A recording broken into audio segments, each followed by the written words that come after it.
Hello students, today we are learn the lesson number 12, food for all. Food for all means सर्वांसाठी अन्न.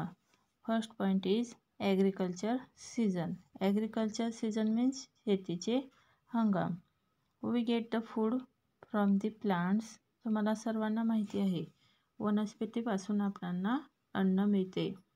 For that purposes we sow the grains in the field and plants fruit trees in the orchards. Sow grain means पिकांची पेरणी. त्यासाठी शेतामध्ये पिकांची पेरणी व बागामध्ये फळझाडांची लागवड केली जाते. About 60% of land of our country is in use of the agriculture. भारताचा सुमारे 60% भूभाग हा शेतीसाठी वापरला जातो. These are two main agriculture season in our country. आपल्या देशात वर्षभरात शेतीचे दोन प्रमुख हंगाम असतात. The season from June to October is called the Kharif season. In this season, the crops are watered mainly by the rain. मुलांनो, जून ते ऑक्टोबर पर्यंतच्या हंगामास आपण खरीप हंगाम असे म्हणतो. या हंगामात पावसाच्या पाण्याचा प्रत्यक्ष वापर होतो. मुख्यतः शेती ही पावसाच्या पाण्यावर अवलंबून असते. The season from October to March is Rabi season. In this season, rainwater that has soaked into the soil, the returning monsoon and dew are the source of water for the crops. October ते मार्च पर्यंतच्या हंगामाला आपण रब्बी हंगाम असे म्हणतो. या हंगामात जमिनीत मुरलेल्या पावसाचे पाणी आणि परतीचा मान्सून आणि सकाळी पडणारे दव याचा उपयोग होतो. In addition, some crops are grown from the March to June. These are called the summer crops. याशिवाय मार्च ते जूनमध्ये जी पिके घेतली जातात त्यांना आपण उन्हाळी पिके असे म्हणतो. Next point is agriculture work. Agriculture work means शेतीची कामे. Every farmer wishes to get the good harvest. A good harvest provide the good incomes. आपल्या शेतातील पीक चांगले वाढावे असे प्रत्येक शेतकऱ्याला वाटते. पीक चांगले वाढले तर त्यापासून त्याला उत्पन्नही अधिक मिळते. Fertile lands, good quality seeds and fertilizer and availability of water are essential for good harvest. Availability means उपलब्धता. भरघोस शेती उत्पन्नासाठी उत्तम जमीन, उत्तम बियाणे व खते तसे पाण्याची उपलब्धता असावी लागते. It is also necessary to carry out the task of tilling land. मशागतीची कामे करणे हे आवश्यक असते. The crops in the field must be protected and the harvested crops must be also stored safely. All of these processes are important. मुलांनो, मशागतीप्रमाणे शेतातील पिकांचे संरक्षण करावे लागते आणि शेवटी हाती आलेल्या धान्याची सुरक्षित साठवण करावी लागते. या सर्वच प्रक्रिया ह्या महत्त्वाच्या असतात. The population of our country is increasing and still the needs of all the peoples are being met. This has been possible because of modern improved method of agriculture. Modern improved method of agriculture means शेतीच्या सुधारित पद्धती. मुलांनो, तुम्हाला माहीत आहे आपल्या देशात लोकसंख्या दिवसेंदिवस वाढत चाललेली आहे. तरी सर्वांच्या अन्नाची गरज भागवली जात आहे. शेतीच्या सुधारित पद्धतीचा वापर केल्यामुळे हे शक्य झाले आहे.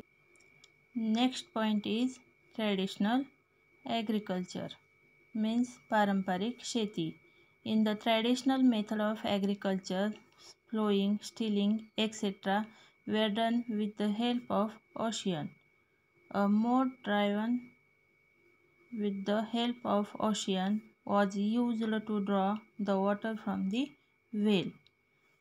मुलांनो, पूर्वापार पद्धतीने शेती करताना ओशन मीन्स बैल, बैलाच्या ओढायचे नांगर औत वापरत.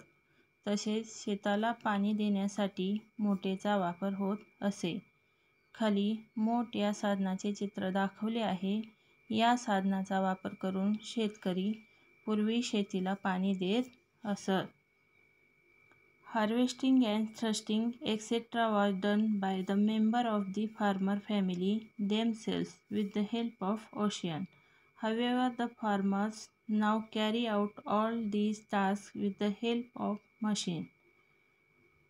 पूर्वीच्या काळी कापणी, मळणी इत्यादी कामे शेतकऱ्याच्या कुटुंबातील स्वतः किंवा बैलाच्या मदतीने करत. परंतु आता शेतकरी ही सर्व कामे यंत्राच्या साहाय्याने करत आहे.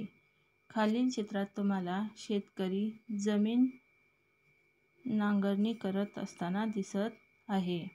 Next point is improved method of agriculture means शेतीची सुधारित तंत्रज्ञान. First point is improved seeds means सुधारित बियाणे. Earlier it was the customary to preserve the seed of one harvest for sowing the next season. These seeds did not have a higher yield. पूर्वी एका हंगामात तयार झालेल्या पिकांचे बियाणे सुरक्षित ठेवून पुढील हंगामात वापरण्याची पद्धती होती. त्यापासून मिळणारे उत्पादन कमी असे. Nowadays, improved seeds were developed through research.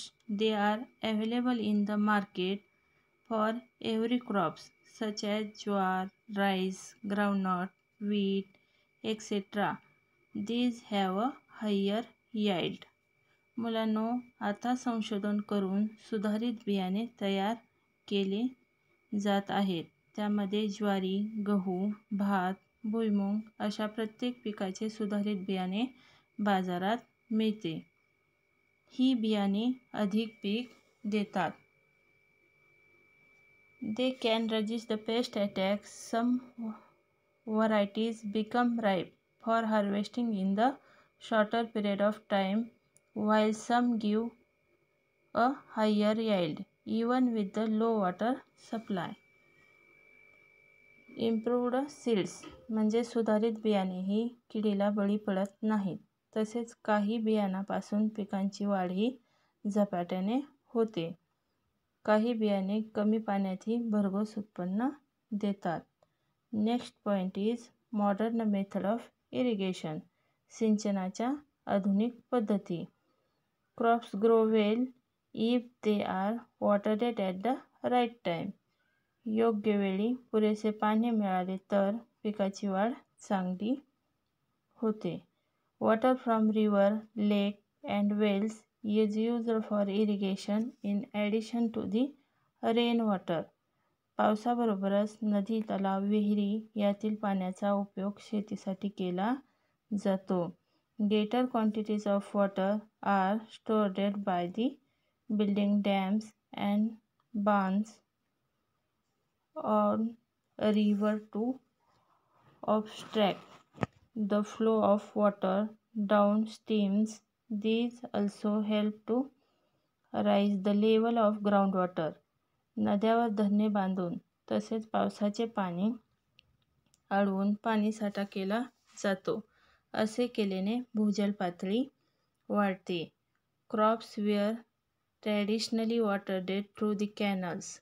However, much the water from the canals is lost due to the evaporation and seepage into the ground.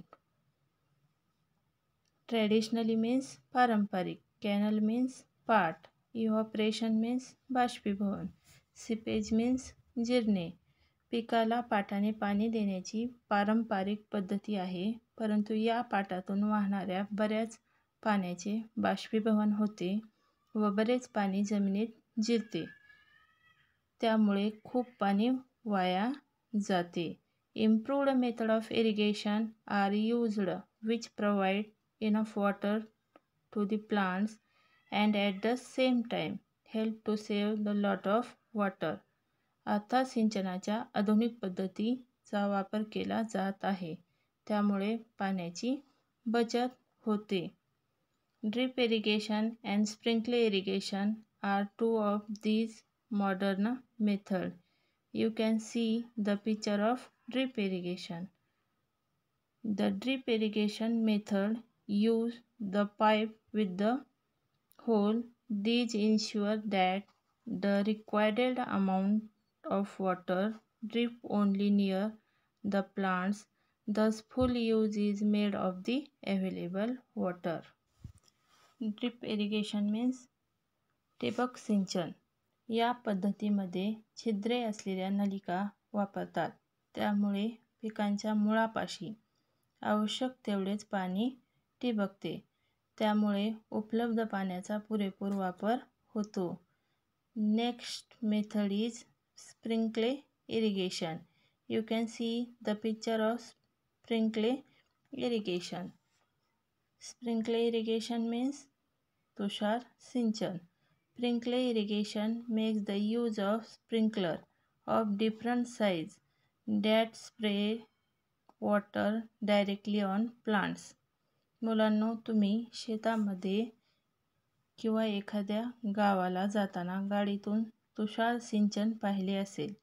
या पद्धतीमध्ये लहान मोठ्या कारंज्यातून पिकावर पाणी फवारले जाते.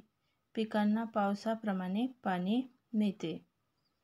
In this way, today we learn the improved method of agriculture.